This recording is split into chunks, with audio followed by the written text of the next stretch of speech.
Everyone, সবাই দেখতেই পাচ্ছ আমার কাছে একটা মাটির থালির পুরো সেট রয়েছে, যেটা রেডি করতে হবে ফর আইবুড়ো ভাত।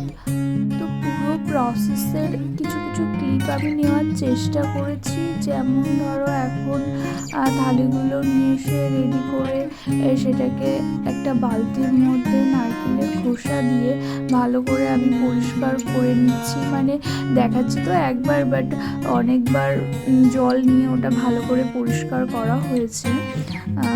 তারপর সেটা মোটামুটি শুকাতে দেওয়া হয়েছে রোদ্রে।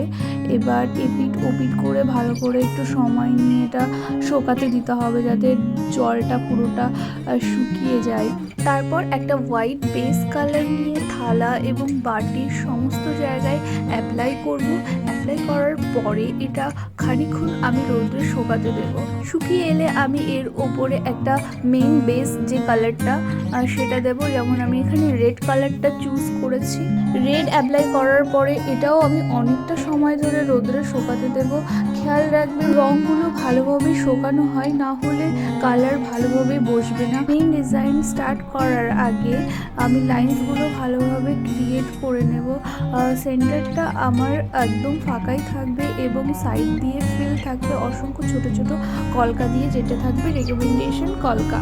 ডিজাইনটা ছিল পদ্ম এবং পাতার ওপরে। তো বেসিক ডিজাইনটা ক্রিয়েট করার পর হলুদ কালার দিয়ে একটু ভরাট করতে হবে, যেটা ছিল রেকমেন্ডেশন। থালিটি কমপ্লিট করার পরে আস্তে আস্তে বাটি এবং গ্লাসটাও কমপ্লিট করার ছিল, যেটার কাজ চলছিল। এবং তোমার বাটিতে তো 6টা বাটি ছিল, তো তার মাঝখানে 3টে আলাদা এবং 3টে অন্য ডিজাইন করা হয়েছে। গ্লাস একটা ছিল, তো ওটাই থালা মোটিভেরই কিছু একটা ডিজাইন করা হয়েছিল। ফাইনালি ডিজাইনটা কমপ্লিট করার পরে ওটা রোদ্রে শুকাতে দিয়েছিলাম।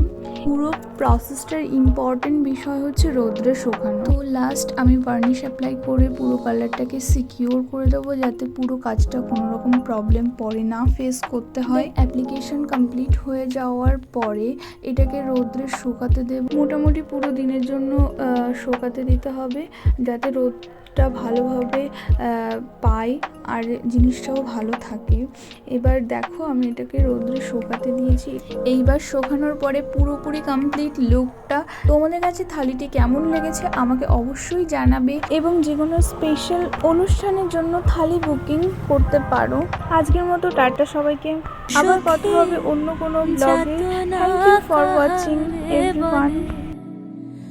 তোমরা যে বলো দিবস রজনী, ভালোবাসা ভালোবাসা।